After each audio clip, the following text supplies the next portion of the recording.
সুপ্রিয় শিক্ষার্থীরা, আশা করি তোমরা সকলে অনেক ভালো আছো। আমি আজকে তোমাদের সামনে হাজির হয়েছি আমাদের একাদশ দ্বাদশ শ্রেণীর ফিনান্স, ব্যাংকিং ও বীমা প্রথম পত্রের অধ্যায় ৮ এর মূলধন বাজেটিং ও বিনিয়োগ সিদ্ধান্ত এই চ্যাপ্টার নিয়ে।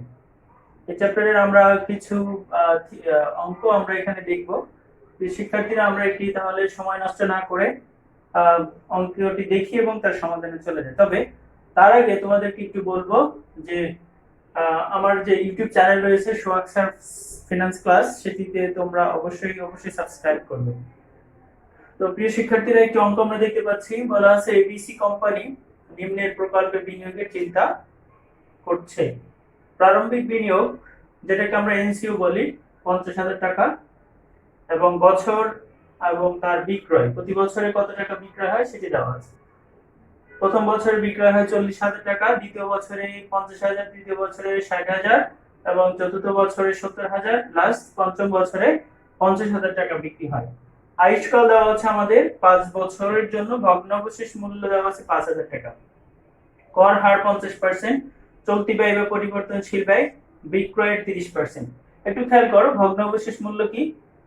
এই প্রকল্পের শেষে গিয়ে যে অর্থটা ফেরত পাওয়া যাবে সেটাকে বলা হচ্ছে কি ভগ্নাবশেষ মূল্য।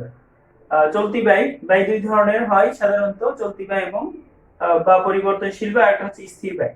তো চলতি ব্যয় হচ্ছে বিক্রয়ের 30%, তার মানে হচ্ছে বিক্রয় যে দেওয়া আছে আমাদের 40, 50, 60,000, এইগুলোর উপর 30% কাটতে হবে।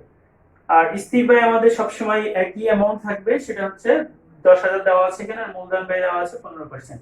আমাদের বলেছেন কি কি নির্ণয় করতে হবে: গড় মুনাফার হার, পেব্যাক সময়, নির্বর্তমান মূল্য এবং আন্ত আয়ের হার, এইগুলা আমাদেরকে নির্ণয় করতে হবে। তাহলে প্রিয় শিক্ষার্থীরা, চলো আমরা তাহলে এই অঙ্কটি কিভাবে সমাধান করতে হবে সেটি একটু দেখে নিব।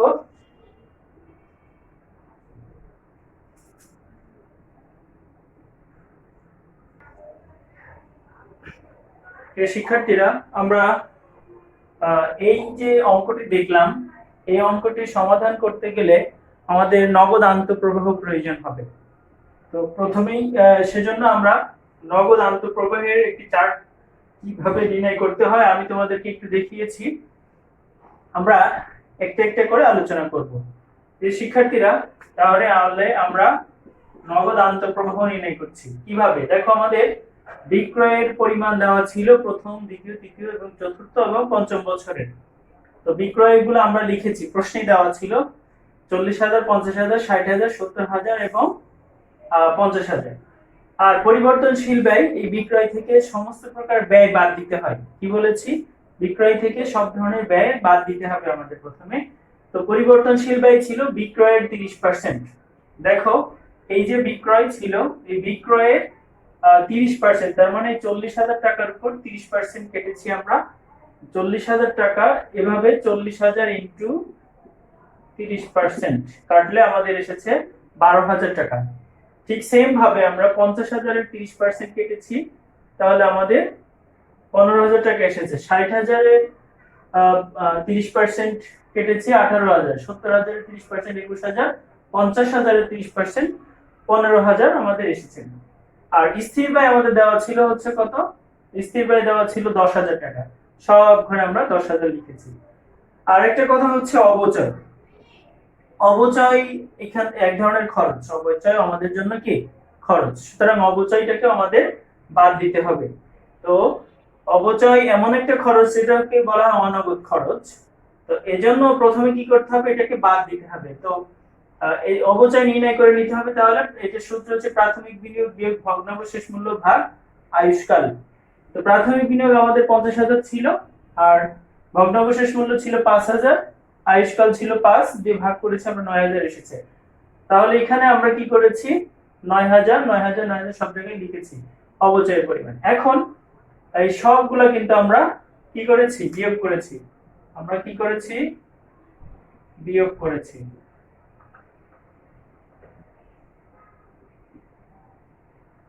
হ্যাঁ, তাহলে আমাদের কি করতে হয়েছে?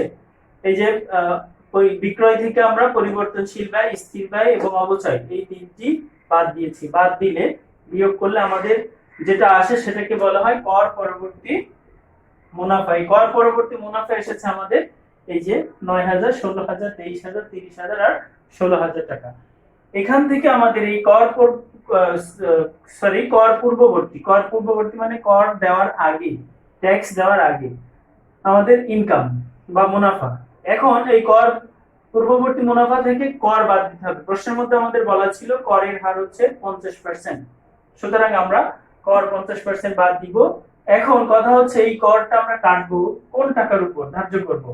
তো করটা দিতে হয় কর পরবর্তী মুনাফার উপর। এই যে 9,000 টাকা, এই 9,000 টাকার আমরা 50% কেটেছি, 16,000, 23, 30, 16 প্রত্যেকটির উপর 50% কেটেছি। তাহলে মানে এটার অর্ধেক বা 9,000 গুণ 50%, 4,500।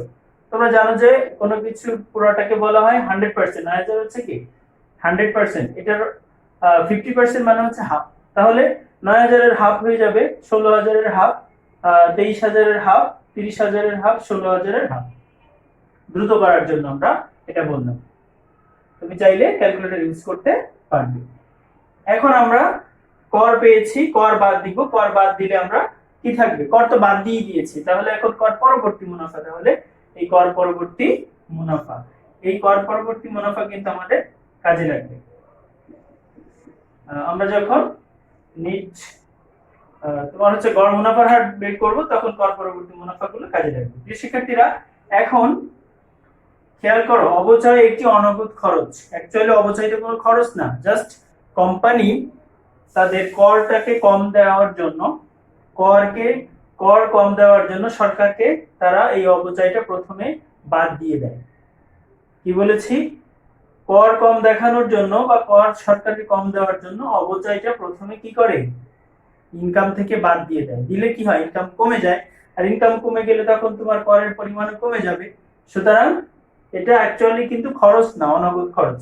এই জন্য এই অবচয়কে আবার পরবর্তীতে যোগ করে দেখাতে হবে। এটা আমাদের জন্য খুবই একটি গুরুত্বপূর্ণ প্রশ্ন। অবচয়কে প্রথমে কেন আমরা বাদ দিয়ে পরে আবার যোগ করা হয়, এই প্রশ্নটি আমাদের খ নম্বর প্রশ্নের জন্য, অর্থাৎ অনুধাবনমূলক প্রশ্নের জন্য খুবই গুরুত্বপূর্ণ। তো যাই হোক, এই অবচয় এখন কি করতে হবে, যোগ করতে হবে, যেহেতু এটা একটি অনগদ খরচ। আর ভগ্নাবশেষ মূল্য, আমরা তো আয়ের হিসাব করছি, তাহলে ভগ্নাবশেষ মূল্য হচ্ছে যে পঞ্চম বছর শেষে আমি 5,000 টাকা ফেরত পাবো। যেহেতু আমি পঞ্চম বছরে 5,000 টাকা ফেরত পাবো, শুধুমাত্র পঞ্চম বছরে এসে আমরা 5,000 টাকা যোগ করব। অন্যান্য বছরগুলোতে কিন্তু আমরা এই টাকাটা পাবো না, যার কারণে ভগ্নাবশেষ মূল্য শুধুমাত্র শেষ বছরের সাথে যোগ হবে। এখন এই সবগুলো আমাদের যোগ করতে হবে। আমরা যদি সবগুলো যোগ করি, ভুল বলছি, আমরা এই 4,500 সাথে 9,000 যোগ করব, 8,000 সাথে 9,000, এগুলো যদি আমরা এই তিনটি যদি যোগ করি, লাস্ট বছরের তিনটা যদি যোগ করি, তাহলে আমরা যে টাকাগুলো পাবো সেটাকে বলা হচ্ছে নগদ আন্তঃপ্রবাহ। এটাকে আমরা কি বলছি, নগদ আন্তঃপ্রবাহ। এই নগদ আন্তঃপ্রবাহ আমাদের প্রয়োজন হবে। এটাকে ইংরেজিতে সিএফএটি বলে, ক্যাশ ফ্লো আফটার ট্যাক্স, এটাও বলা যেতে পারে। কখনো কখনো বইয়ে আমাদের সিএফ লেখা, সেটাও আমরা লিখতে পারি। আবার কোথাও আমরা এনসিবিও লিখতে পারি। আমি তোমাদেরকে সবগুলো বলে দিলাম। আমি সিএফএটি ইউজ করব এবং নগদ আন্তঃপ্রবাহ। তাহলে আমাদের দেখলাম প্রথম বছরে 13,500, 17,000, দ্বিতীয় বছরে 20,500, আর এটা হচ্ছে 24,000 এবং 22,000। এই হচ্ছে আমাদের নগদ আন্তঃপ্রবাহগুলো। শিক্ষার্থীরা, এটা ছিল কিন্তু একটা ওয়ার্কিংস, গণনা কার্য করলাম। এরপরে আমরা ধারাবাহিকভাবে আমাদের যে রিকোয়ারমেন্ট গুলো ছিল, কি কি নির্ণয় করতে হবে, 4টি, সেগুলো আমরা দেখব। তাহলে প্রথম রিকোয়ারমেন্টে আমাদের কি ছিল, গড় মুনাফার হার নির্ণয় করতে হবে। প্রথম রিকোয়ারমেন্টটা তোমরা দেখেছো অবশ্যই, কি গড় মুনাফার হার। প্রিয় শিক্ষার্থীরা, আমরা বলেছি গড় মুনাফার হারের জন্য আমাদের কর পূর্ববর্তী মুনাফা, কর পরবর্তী মুনাফা বা ইএটি, এটি আমাদের লাগবে। সুতরাং এর আগ পর্যন্ত যেহেতু আমার লাগছে না, আর এদিকে আমাদের নগদ আন্তঃপ্রবাহ লাগবে, তাহলে আমরা পুরো অংশটুকু মুছে দিব, দিয়ে এখানে আমরা ক্যালকুলেশনটা করব।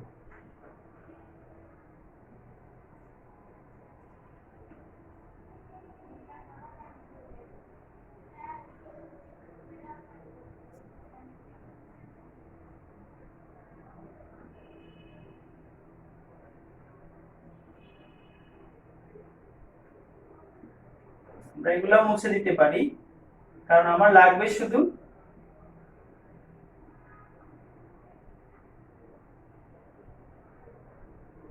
কর পূর্ববর্তী মুনাফা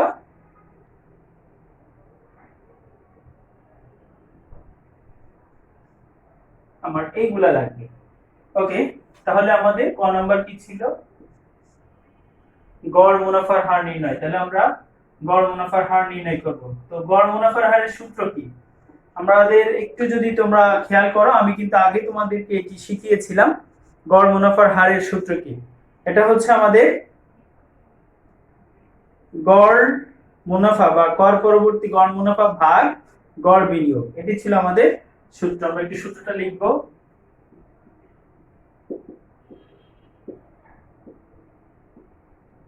গড় মুনাফা সমান কর পরবর্তী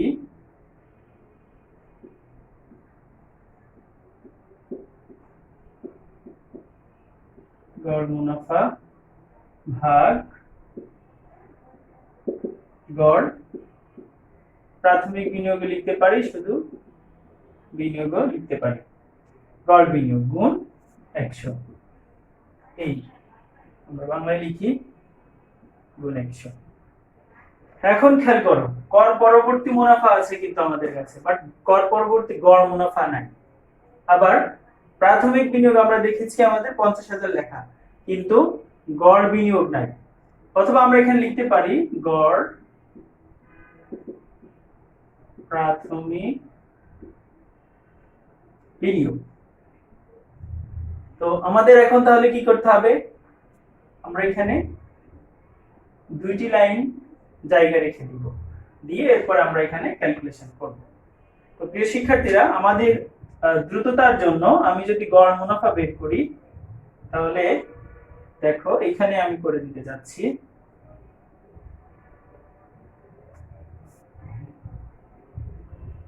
আমরা কি বের করব? কর পরবর্তী গড় মুনাফা। এটা সমান এই যে সংখ্যাগুলো আমাদের গড় মুনাফা রয়েছে,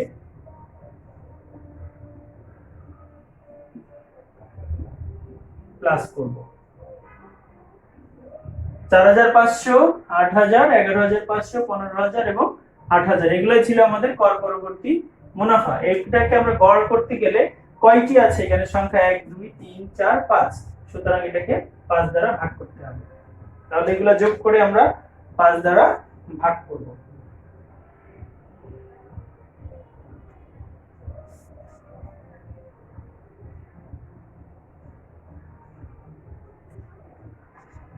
তাহলে আমরা দেখি 4,500 যোগ 8,000 যোগ 11,500 যোগ 15,000 যোগ 8,000। তাহলে আমাদের এসেছে 47,000। এইটাকে আমরা কি করব? 5 দ্বারা ভাগ করব। তাহলে আমাদের আসা হচ্ছে 9,500। 9,400 9,400 টাকা। এটা হচ্ছে আমাদের জন্য কি? গড় কর পরবর্তী মুনাফা। তাহলে আমরা লিখে দিলাম 9,400। এবার আমাদের প্রাথমিক বিনিয়োগ বের করতে হবে। তাহলে আমরা এখানে প্রাথমিক বিনিয়োগ দেখাই, এরপরে তোমরা করতে পারো। প্রাথমিক গড় প্রাথমিক বিনিয়োগ, তাই না? প্রাথমিক বিনিয়োগ যদি আমাদের ভগ্নাবশেষ মূল্য থাকে, তখন আমাদের গড় বিনিয়োগটা সূত্রটা কি হবে? বা গড় প্রাথমিক বিনিয়োগের সূত্রটা হচ্ছে, প্রাথমিক বিনিয়োগ যেটা আছে আমাদের আছে 50,000, আর এর সাথে ভগ্নাবশেষ মূল্য যোগ করতে হবে। তো ভগ্নাবশেষ মূল্য ছিল আমাদের 5,000। সুতরাং এটাকে আবার ভাগ দিতে হবে কত দ্বারা? 2 দ্বারা। তাহলে হবে 50 আর 5 55,000, ভাগ দিব 2 দ্বারা, 27,500 হবে। তাহলে আমাদের গড় প্রাথমিক বিনিয়োগ 27,500 গুণ 100। তো ক্যালকুলেশন এবার করে দেখবো আমরা কত হয়। 9,400 ভাগ 27,500 গুণ দিব 100, তাহলে আমাদের আসে 34.18%। 34.18%। তাহলে আমরা দেখলাম গড় মুনাফার হার, গড় মুনাফার হার, গড়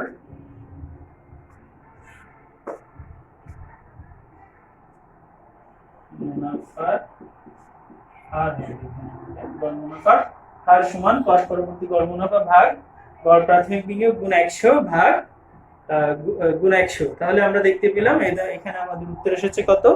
34.18%। শিক্ষার্থীরা, তাহলে আমরা দেখেছি যে আমাদের গড় মুনাফার হার এসেছিল কত? 34.18%। এটি এসেছিল। এখন আমরা পেব্যাক সময় নির্ণয় করব, কারণ আমাদের 2 নম্বর রিকোয়ারমেন্ট ছিল যে পেব্যাক সময় নির্ণয় করো। তো পেব্যাক সময় নির্ণয় করার জন্য আমরা জানি যে অটোমেটিক্যালি আমরা শিখেছি দুইটি সূত্র, তাই না? একটি হচ্ছে যদি নগদ আন্তঃপ্রবাহগুলো সমান হয় প্রতি বছর একটা সূত্র হবে, আর এটা হচ্ছে যদি নগদ আন্তঃপ্রবাহগুলো অসমান হয় তাহলে আরেকটা সূত্র হবে। তো প্রিয় শিক্ষার্থীরা, এখানে আমরা দেখতে পাচ্ছি নগদ আন্তঃপ্রবাহ এক এক বছরে এক এক রকম, সংখ্যাটা কি চেঞ্জ। সুতরাং আমাদের জন্য যে সূত্রটা ব্যবহার করতে হবে সেটি হচ্ছে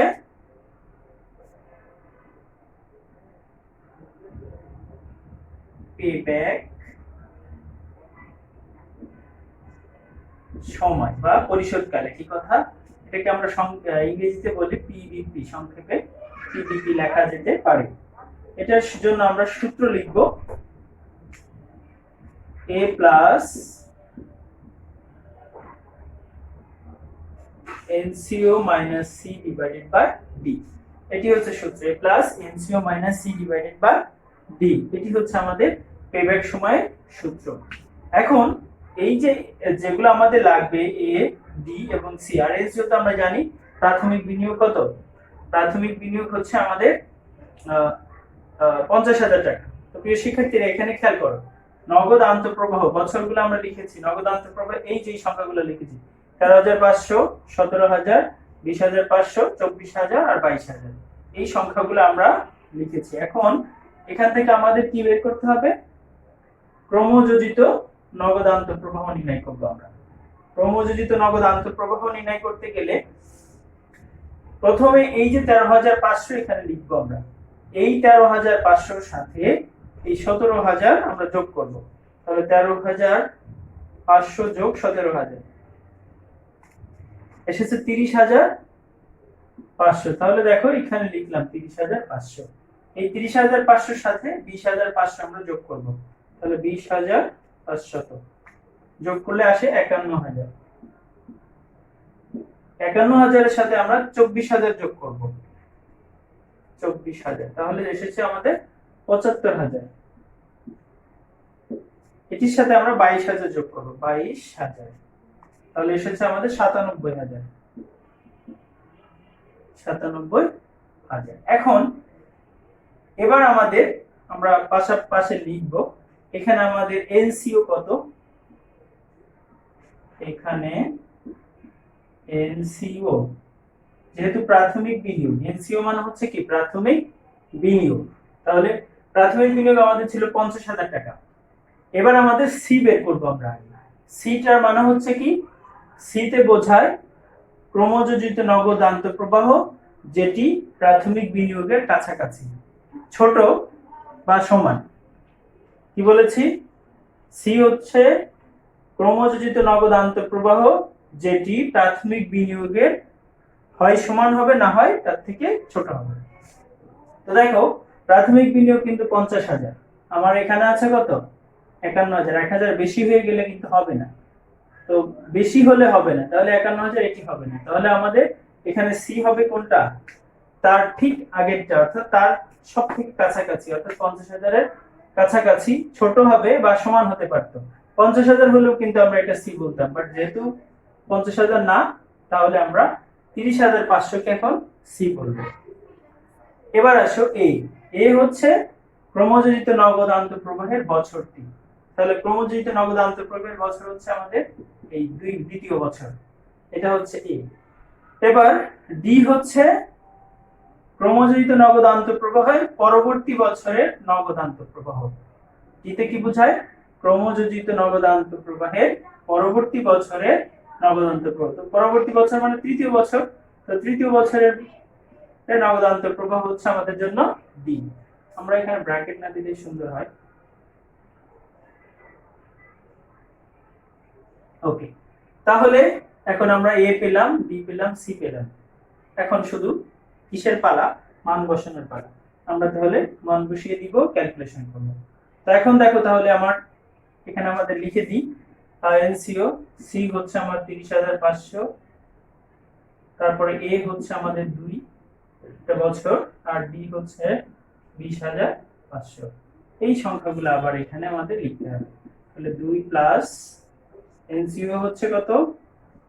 ৫০০০০, সি হচ্ছে ৩০৫০০, আর ডি হচ্ছে ২০৫০০। এখন আমাদের ক্যালকুলেশন করতে হবে। তাহলে ৫০০০০ তার থেকে ৩০৫০০ বিয়োগ করব, সমান দিব, ভাগ দিব ২০৫০০। তাহলে এসেছে ০.৯৫১২ লিখতে পারি আমরা। তাহলে এটা যোগ করলে আসে, তাহলে 2 দশমিক, দশমিকের পরে আমরা 2 সংখ্যা রাখবো, ৯৫ বছর। উত্তরটা কিন্তু বছর হবে। তাহলে আমরা পেব্যাক সময় কিভাবে নির্ণয় করতে হয়, যদি এক এক বছর এক এক রকম থাকে, সেটি আমরা শিখলাম। এবার আমাদের নির্ণয় করতে হবে কি? নেট বর্তমান মূল্য। তাহলে আমরা নেট বর্তমান মূল্য নির্ণয় করি।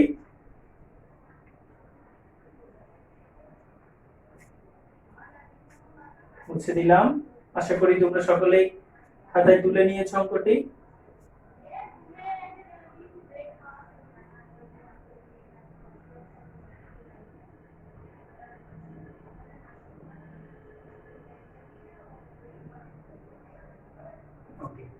তাহলে আমরা এখন নেট বর্তমান মূল্য নির্ণয় করব। আমাদের রিকোয়ারমেন্ট ছিল গ, নেট বর্তমান মূল্য নির্ণয়। নেট বর্তমান মূল্য নির্ণয়। প্রিয় শিক্ষার্থীরা, নেট বর্তমান মূল্য নির্ণয়ের জন্য কিন্তু নগদ আন্তঃপ্রবাহ লাগে। আমরা নগদ আন্তঃপ্রবাহ তো মুছে দিয়েছি। তোমাদের অবশ্যই ভিডিওটি আগে দেখলেই পাবে। তো এই নেট বর্তমান মূল্যের সূত্র, আমরা এটাকে এনপিভি বলি সংক্ষেপে। এনপিভি আমরা জানি সমান, আমরা এভাবে সূত্র দেখিয়েছিলাম, CFAT1 divided by 1 plus k power 1, CFAT2 1 plus k power 2। যেহেতু আমাদের 5 বছর, সুতরাং আমরা 5 বার লিখব। CFAT3 1 plus k power 3, CFAT4 1 plus k power 4 plus CFAT5 1 plus k power 5, লাস্টে কি হবে? Minus NCO, minus NCO। এটি হচ্ছে আমাদের সূত্র। এখন আমরা মান বসাবো। তো CFAT এর মানগুলা আমাদেরকে একটু দেখে নিতে হবে, যে আমাদের এই CFAT বলতে আমরা কিন্তু বোঝাচ্ছিলাম কি? নগদ আন্তঃপ্রবাহ।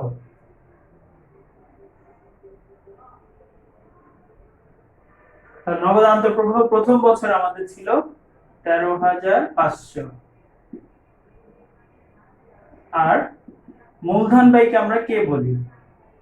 এটা ছিল আমাদের 15%, মানে 0.15 যোগ CFAT2 ছিল দ্বিতীয় বছরে 17,000 পাওয়ার 1, 0.15 এটা পাওয়ার 2 প্লাস পরবর্তী বছরে ছিল আমাদের 20,500 20,500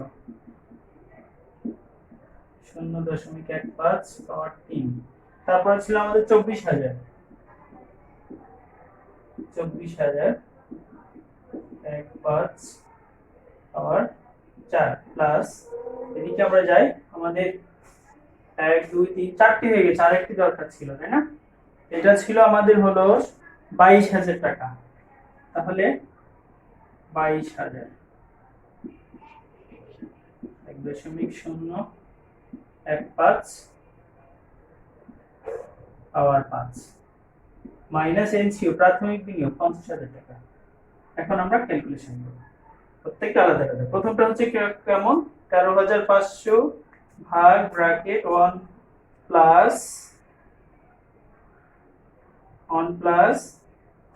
0.15 ব্র্যাকেট ক্লোজ পাওয়ার 1। তাহলে এটা এসেছে আমাদের 11,700 1000 আমাদের 11,739 এসেছে। আমি ফ্র্যাকশন বাদ দিয়ে দিলাম, দশমিকের পরের সংখ্যাগুলা আমি আর লিখছি না।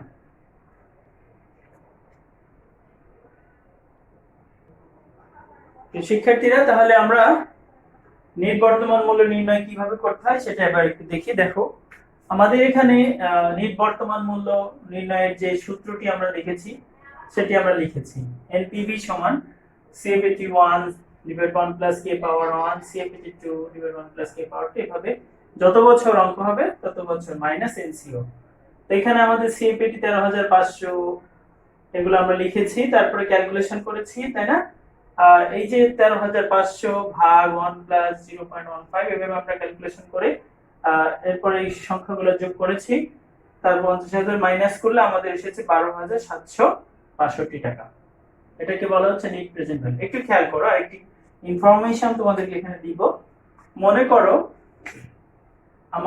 আমার কাছে শুধু পিভি চেয়েছে, প্রেজেন্ট ভ্যালু। তাহলে কিন্তু আমি এনসিওটা যদি বাদ দিয়ে দিই তাহলে এই অংশটুকু হয়ে যাবে আমাদের প্রেজেন্ট ভ্যালু। এই যে 62,732 50,000 মাইনাস না করা পর্যন্ত এটি হচ্ছে আমাদের জন্য কি প্রেজেন্ট ভ্যালু। তাহলে আমরা প্রেজেন্ট ভ্যালু নির্ণয় করা কিন্তু এখান থেকে শিখে গেলাম। ওকে, আমাদের তাহলে নেট বর্তমান মূল্য হচ্ছে কত, 12,732 টাকা। এটি ছিল আমাদের